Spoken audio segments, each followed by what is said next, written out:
दोस्तों नमस्कार। हमारे आसपास बड़े बुजुर्ग और ज्ञानी लोग कहते हैं कि मन को कंट्रोल करो।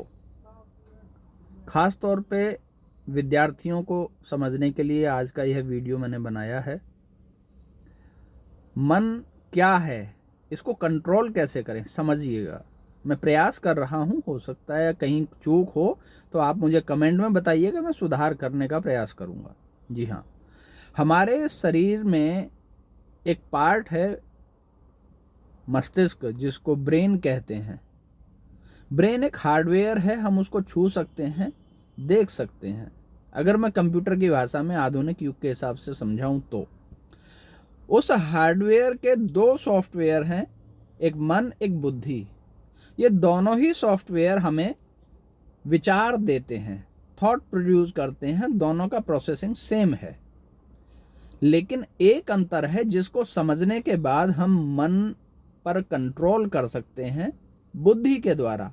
मतलब एक सॉफ्टवेयर दूसरे सॉफ्टवेयर को कंट्रोल करने की क्षमता रखता है, यदि आप उसके प्रोसेस को समझ जाएं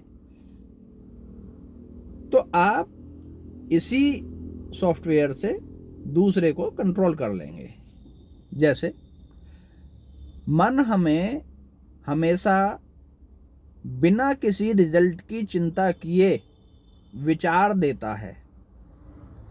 वो जो भी एक्टिविटी करने के लिए बोलता है, वह उस एक्टिविटी के रिजल्ट पर कभी चिंता नहीं करता है। वह प्राकृतिक रूप से हमें विचार दे देता है।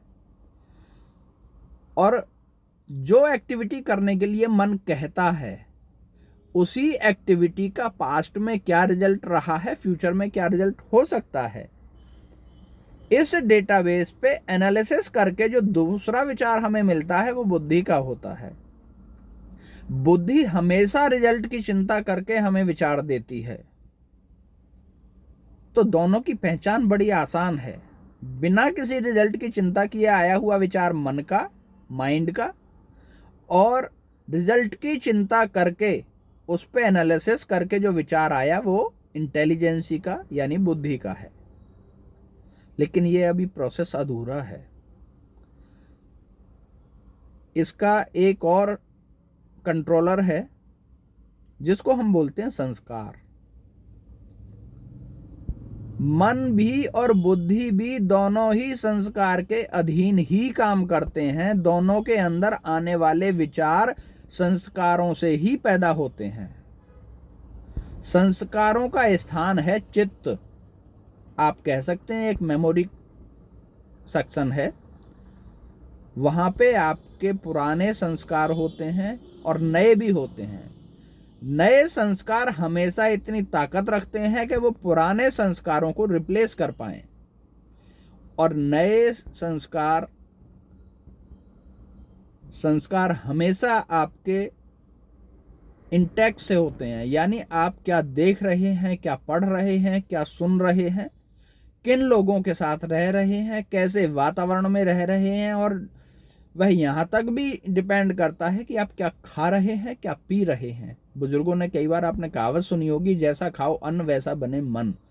यानी जो भी आप ले रहे हैं इस शरीर में, उस डेटा से संस्कार जन्म लेते हैं, और उन संस्कारों के अधीन आपका मन और बुद्धि दोनों ही काम करते हैं।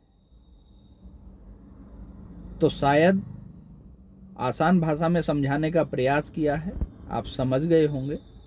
और कहीं कोई त्रुटि हो तो बताइएगा ज़रूर, मैं उसको सही करने का प्रयास करूंगा और आपको इसी प्रकार से और अच्छे विचार प्रदान करता रहूंगा। बस आप लोग मेरा उत्साहवर्धन करते रहें और मेरे विचारों को आगे प्रेषित करते रहें, यानी शेयर करते रहें। धन्यवाद।